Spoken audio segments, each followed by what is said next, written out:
Welcome friends. Supreme কোর্টের নির্দেশ মোতাবেক school service commission second SLST 2025-এর বিজ্ঞপ্তি দেয়।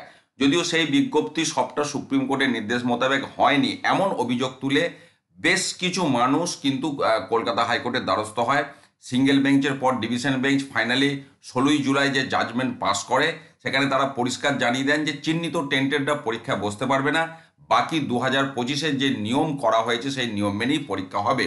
তাতেও সন্তুষ্ট হয়নি, তারা সুপ্রিম কোর্টে এসেছেন। ইন দ্য মিন টাইম আমরা জানি 21শে জুলাই পর্যন্ত আপাতত ফর্ম ফিল আপের লাস্ট ডেট এক্সটেনশন করা হয়েছে।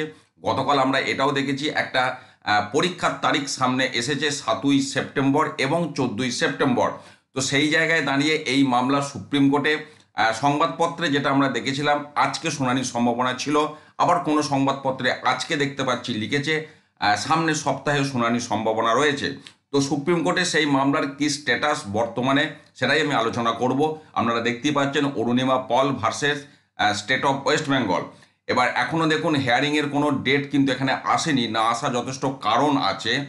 যদি আমরা আমরা ডিফেক্ট লিস্টে যাই, তো এখানে ডিফেক্ট লিস্টে দেখুন অনেকগুলি ডিফেক্ট 18 তারিখ অর্থাৎ গতকালকের তারিখে কিন্তু অনেকগুলি ডিফেক্ট ধরা পড়েছে, সেগুলি রিমুভ এখনও হয়নি। তো এগুলি রিমুভ না হলে দেখুন আমরা দেখতে পাচ্ছেন 11খানা ডিফেক্ট ধরা পড়েছে। তো এগুলি রিমুভ না হওয়া পর্যন্ত কিন্তু শুনানির তারিখ আসবে না। এছাড়াও যদি আমি এখানে আর্লিয়ার কোর্ট ডিটেলসটা যাই, এখানে দেখুন কলকাতা হাইকোর্টের ডিভিশন বেঞ্চ যে জাজমেন্ট পাস করেছিল ম্যাট 1017/2025, যেটা গত 16ই জুলাই জাজমেন্ট দিয়েছিলেন অনারেবল জাস্টিস সৌমেন সেন এবং স্মিতা দাস দে। তো মূলত এই জাজমেন্টটাকেই চ্যালেঞ্জ করা হয়েছে। দেখতেই পাচ্ছেন জাজমেন্ট চ্যালেঞ্জ, এখানে ইয়েস রয়েছে, বাকিগুলো নো করা আছে। তো সেই যে জাজমেন্ট যেটা 16ই জুলাই অনারেবল হাইকোর্টের ডিভিশন বেঞ্চ দিয়েছিল, সেই রায়কে চ্যালেঞ্জ করে মামলা করা হলো সুপ্রিম কোর্টে, সেটা আপনারা দেখতে পাচ্ছেন। যদিও তার এখনও হেয়ারিংয়ের তারিখ কিন্তু আসেনি, লিস্টিং ডেট তখনই আসবে যখন আপনার ডিফেক্টগুলো সব কিওর হবে।